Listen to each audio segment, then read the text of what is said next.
আসসালামু আলাইকুম রহমতুল্লাহ বারকাত নাহমদ নসুল্লা আলা রসুল করিম আম্মা বাহাদ আলহামদুলিল্লাহ।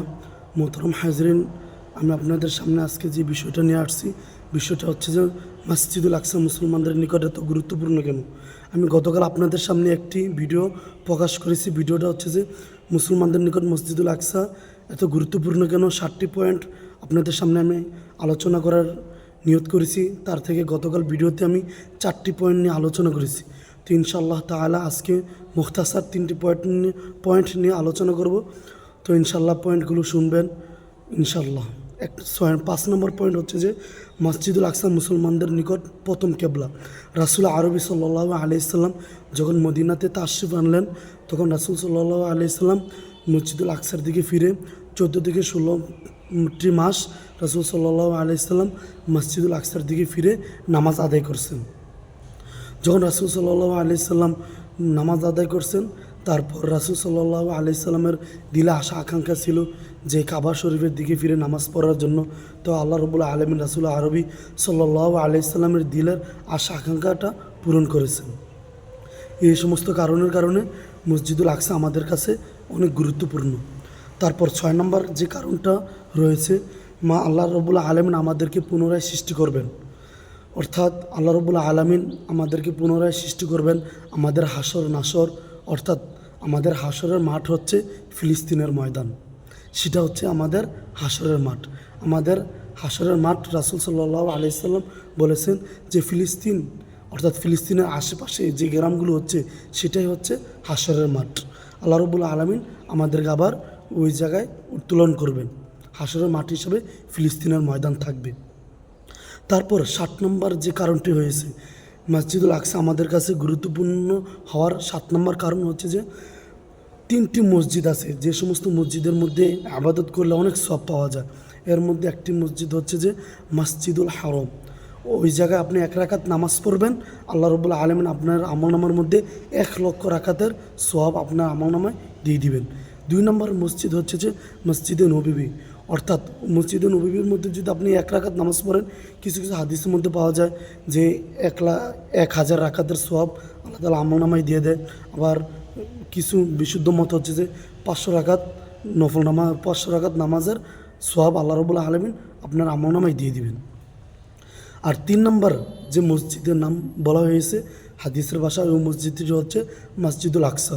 মসজিদুল আকসার মধ্যে আপনি যদি 1 রাকাত নামাজ পড়েন, আল্লাহ রাব্বুল আলামিন আপনার আমলনামায় 500 রাকাত নামাজের সওয়াব আপনার আমলনামায় দিয়ে দিবেন। এই জন্য রাসূল আরবি সাল্লাল্লাহু আলাইহি সাল্লাম মসজিদুল আকসা গুরুত্বপূর্ণ হওয়ার আরও কিছু কারণ বলে গিয়েছেন। এই সমস্ত কারণের মধ্যে পাওয়া যায় যে রাসূল সাল্লাল্লাহু আলাইহি সাল্লাম বলেছেন যে পৃথিবীর বিভিন্ন প্রান্ত থেকে, অর্থাৎ পৃথিবীর বিভিন্ন প্রান্ত থেকে মানুষ আবাদতের নিয়ত করে, অর্থাৎ সফরের উদ্দেশ্যে আবাদতের নিয়তে সওয়াবের আশায় 3টি মসজিদে যাইতে পারবে। 3টি মসজিদে বিশেষ সওয়াবের উদ্দেশ্যে যাইতে পারবে, এর গমন করতে পারবে, সফর করতে পারবে।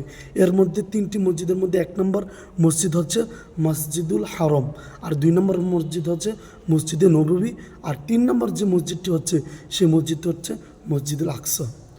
তারপর রাসূলের হাদিস ঘাটাঘাটি করলে পাওয়া যায় যে রাসূল সাল্লাল্লাহু আলাইহি সাল্লামের ভবিষ্যৎবাণী বলে দিয়েছেন যে রাসূলুল্লাহ সাল্লাল্লাহু আলাইহি সাল্লাম বলেছেন যে শেষ জামানার উম্মতের মধ্যে কিছু গুণ থাকবে, যে এই সমস্ত উম্মতরা দুনিয়া তাদের ধন সম্পদ বিক্রি করে হলেও মসজিদের আকসার মধ্যে গিয়ে আবাদত করা, অর্থাৎ মসজিদে আকসারটাকে কাছাকাছি দেখার ইচ্ছা জাগবে, ওই জায়গায় সফর করতে তার মন চাইবে। সে যদি তার ধন সম্পদ বিক্রি করে হলেও সে ওই জায়গায় যাইবে, গিয়ে আবাদত করবে, মসজিদে আকসাটাকে কাছাকাছি দেখবে, তার ইচ্ছা জাগবে।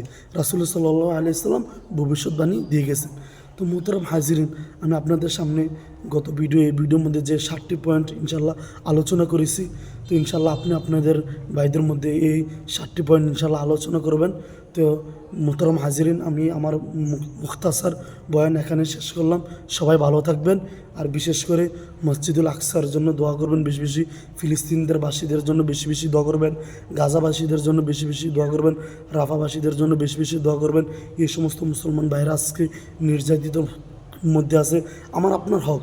আমি আপনি গিয়ে যুদ্ধ করতে পারবো না, আমি আপনি এতটুকু করতে পারি, তাদের জন্য সদকা করতে পারি, তাদের জন্য দান সদকা করতে পারি, তাদের জন্য নফল নামাজ পড়ে আল্লাহ তাআলার কাছে দোয়া করতে পারি। আর নামাজটা হচ্ছে আল্লাহ তাআলার কাছে চেয়ে নেওয়ার একটি বিশেষ মাধ্যম। অর্থাৎ যখন আপনি নামাজে দাঁড়িয়েছেন, স্বয়ং আল্লাহ তাআলার সামনে দাঁড়িয়েছেন, আপনি সেজদা দিতেছেন, স্বয়ং আল্লাহ তাআলা আপনার সামনে দাঁড়িয়ে আছেন। এই জন্য রাসূল সাল্লাল্লাহু আলাইহি সাল্লাম বলেন যে তোমরা আল্লাহ তাআলার কাছে চাইবা। সাহাবা আজমিনদের জিন্দিগি তালাশ করেন, যে সাহাবারা ক্ষুধায় আছে, সাথে সাথে নামাজে দাঁড়াই গেছে, অভাব অনটনের মধ্যে ছিল, সাথে সাথে নামাজে দাঁড়াই গেছে, বিপদগ্রস্তের মধ্যে ছিলেন, সাথে সাথে নামাজের মধ্যে দাঁড়াই গেছেন। তো এই জন্য আমি আপনি বিশেষ করে নফল নামাজ পড়ে তাদের জন্য দুইটা হাত তুলে আল্লাহ তাআলার কাছে দোয়া করব এবং তাদের নামে বিশেষ করে দান সদকা করব, আল্লাহ তাআলার কাছে বেশি বেশি করে তাদের জন্য দোয়া করব। কারণ তারাও আমাদের মতন, আপনার মতন মুসলমান, তাদেরও সন্তানাদি আছে, তাদেরও ঘরবাড়ি আছে, কিন্তু আমি আপনি বুক বিলাসের মধ্যে আছি, তারা অনেক কষ্টের মধ্যে আছে ভাই, অনেক কষ্টের মধ্যে আছে।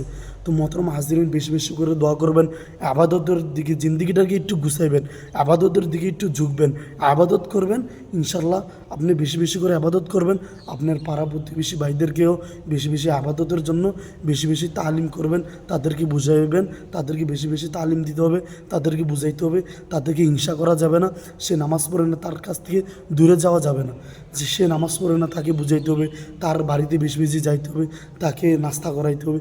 অর্থাৎ মূল মাকসাদ এতটুকু থাকতে হবে যে ওই বাইকটাকে নিয়ে আপনার পেরেশানি থাকতে হবে। তো মোহতারাম হাজিরিন, ইনশাল্লাহ আমি আপনি বেশি বেশি করে দোয়া করব। ইনশাল্লাহ ফরজ নামাজ কখনো কাজা করব না, কখনো আমি আপনি ফরজ নামাজ কাজা করব না। ইনশাল্লাহ ফরজ নামাজগুলো জামাতের সাথে আদায় করব এবং তাদের ফিলিস্তিন, গাজা যে সমস্ত মুসলমান ভাইদেরা রক্ত রঞ্জিত হইতেছে, ওই সমস্ত মুসলমান ভাইদের জন্য বেশি বেশি দোয়া করব। এই বলে আমি মুখতাসার বয়ান শেষ করলাম। আসসালামু আলাইকুম ওয়া রাহমাতুল্লাহি ওয়া বারাকাতুহু।